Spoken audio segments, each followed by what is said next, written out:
কেমন আছেন? চিনতে পারছেন? ভালো আছি।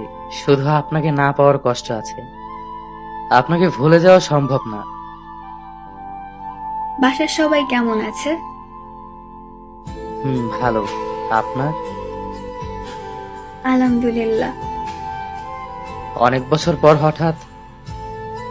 না, এমনি। কিছুদিন আগে মেঘার সাথে কথা হয়েছে। হুম, আমার সাথে মাঝে মধ্যে কথা হয়। তারপর বিয়ে, বউ বাচ্চা, কি খবর? বিয়ে করি নাই তো। মেঘাকে কি সব বলেন? কি বলবো? আপনি নাকি আমার জন্য বিয়ে করেন নাই, আমার জায়গা অন্য কাউকে দিতে পারবেন না, এখনো ভালোবাসেন আমাকে। যা বলেছি সবকিছু সত্যি। হ্যাঁ, আপনার জায়গায় অন্য কেউ দেওয়া সম্ভব না।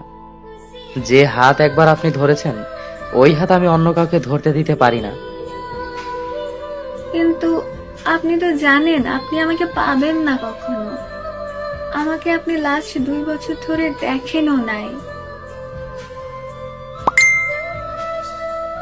আর কখনো দেখা পাবেন কিনা সেটাও জানেন না। তাহলে এমন কেন করেন? এখন বিয়ে করা দরকার আপনার। আপনার আম্মু এমন অবস্থা। আমি জানি আপনাকে পাবো না, কিন্তু আপনার প্রতি আমার ভালোবাসা ফুরাবে না।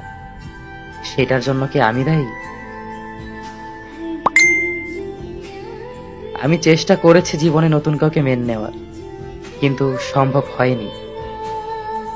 কিন্তু এভাবে কতদিন? আমার তো বিয়ে হয়ে গেছে, একটা বেবি আছে, তারপরও এমন করেন? তারপরও না, আমি তো আপনাকে আগে থেকে ভালোবাসি। এক সময় আপনি আমাকে ভালোবাসতেন। আজ সময়ের পরিবর্তন হয়েছে, সাথে আপনিও, কিন্তু আমি হতে পারিনি। জানেন, মাঝে মাঝে আপনার জন্য আমার অনেক কষ্ট হয়। আমি একটা পুরুষ মানুষ, বাচ্চাদের মতো কান্না করি আপনার জন্য। আমি বেইমানি করেছি আপনার সাথে, এসব ভেবে ভুলে যান। বললাম তো চেষ্টা করেছি।